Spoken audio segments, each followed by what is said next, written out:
My name is Franciscah Nzanga, and I'm the CEO and co-founder of Mama Mzazi.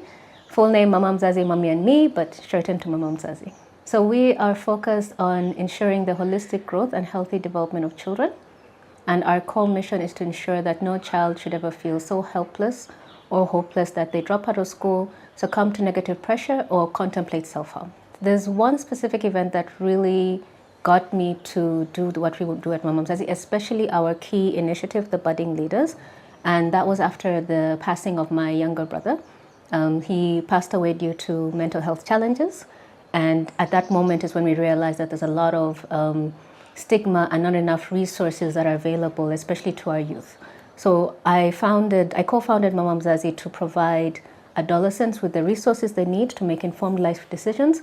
But because children don't grow up in a silo, we also provide training and support to parents on how to create nurturing and supportive environments for their children to continue to thrive. The ultimate benefactor of what we do are the children.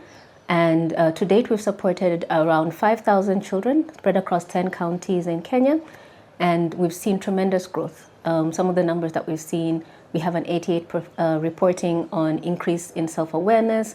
We have about 58% who've improved in their academics, 74% who've improved in how they manage conflict and how they relate with others. So we've seen tremendous positive impacts in the kids, both academically, in how they relate with their peers, the decisions that they make, and even the goals that they set for themselves. We do have one particular young girl who really stuck with me. This was a girl in Tasia who had gone through our program over the holidays, and when she went back to school, her desk mate was going through sexual harassment at home, but she was really afraid to tell anyone because the stepfather had warned that if she tells anyone, he will attack both her and the mother.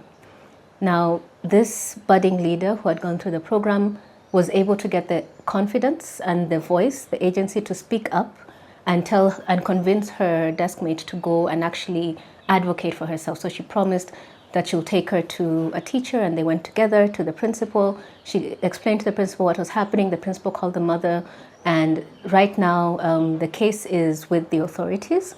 But such stories really motivate us because when you've already built the confidence of the children who've been part of your network, and then you see them able to advocate for others within their community, others within their group and their circles, then you see that you're paying it forward. You're really empowering these young girls to make a positive impact in the world around them. Running an organization has many challenges, but the biggest challenge that we've faced, especially organizations in the development space, has been fundraising. It has been an uphill battle for sure, especially with the reduced availability of funds. And that we weren't spared. We were also affected by that. However, what we opted to do is just pivot our approach and focus more on corporate partners. So last year, we partnered with various organizations who were working with children, and then we would have them come in to facilitate the work that we do, and we're able to provide our training and our mentorship to the children within their network. So through this partnership, last year, we were able to support roughly 4,000 children. That is in addition to the 1,000 the year before when we rolled out, making our total about 5,000. And that partnership has been very instrumental in helping us reach that goal and even spread our work to 10 counties in Kenya. So the next 10 years, we have a very ambitious goal. We'd like to reach 1 million children in at least 3 to 5 countries in Africa. And because we believe that children out there really need this support, they need to build their confidence, they need to know that they can achieve whatever goals that they've set for themselves.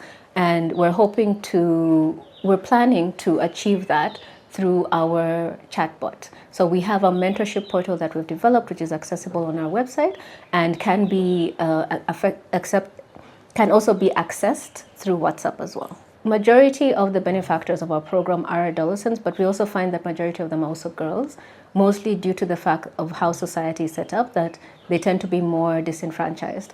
And our ability to give them confidence, to give them agency, to give them a voice to speak out for themselves has really enabled them to own their future, make informed life and career decisions, take more ownership of their academics. We're seeing them more involved in school, improving in their grades, taking part in co-curricular activities, and that helps them to chart a path for themselves that is bound to be successful. And so that I would say is how we've been able to give to gain. And also just from the story I shared of a young girl being able to even support her fellow, to speak up for her fellow student. And in addition to also the caregivers, majority of caregivers are mothers, and it's hard. Children don't come with a specific manual. So when you have a community where someone can hold your hand and guide you on what you can do and how to create a nurturing and supportive environment for your child, it makes the world of difference.